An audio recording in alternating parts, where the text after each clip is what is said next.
Moin zusammen und herzlich willkommen zum 4. Video unserer Videoreihe Lagos Evolution.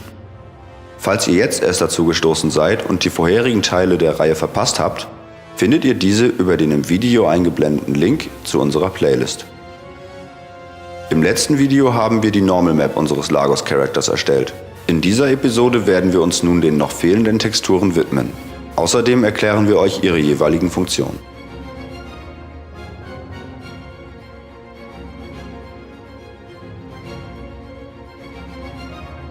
Hier haben wir eine Color Map.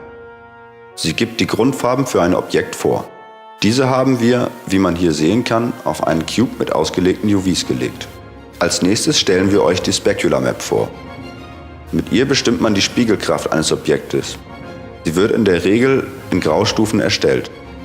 Weiße Stellen spiegeln das Licht wider, während schwarze Stellen komplett matt erscheinen.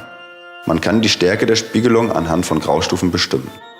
Durch ein Licht in der Szene wird der Effekt schnell deutlich. Diese bunte Map haben wir für den Emissive-Kanal unseres Cubes erstellt. Diese funktioniert wie eine Art Maske und bestimmt die Leuchtkraft bestimmter Bereiche. Auch Farben werden, wie man hier sehen kann, leuchtend dargestellt. Man kann eine Emissive Map auch in Schwarz-Weiß gestalten und die Farben innerhalb der Game Engine bestimmen. Darauf gehen wir in einem späteren Video nochmal genauer ein.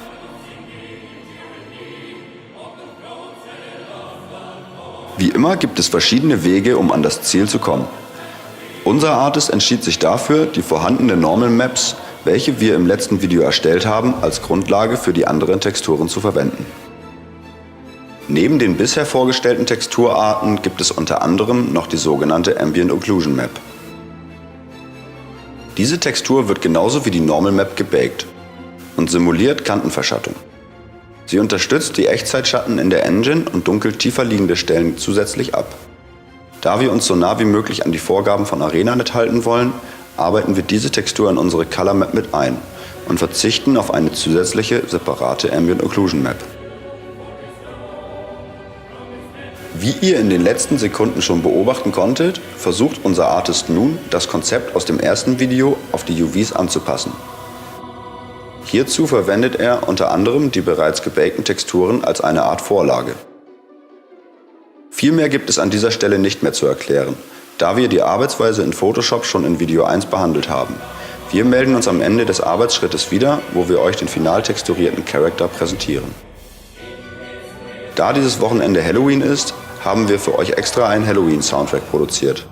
Falls euch die Lyrics des Chors genauer interessieren, dann findet ihr diese als Subtitles im dazugehörigen Soundtrack-Video. Den Link dazu findet ihr wie immer in der Beschreibung.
Hier seht ihr unseren final texturierten Lagos in der Game Engine.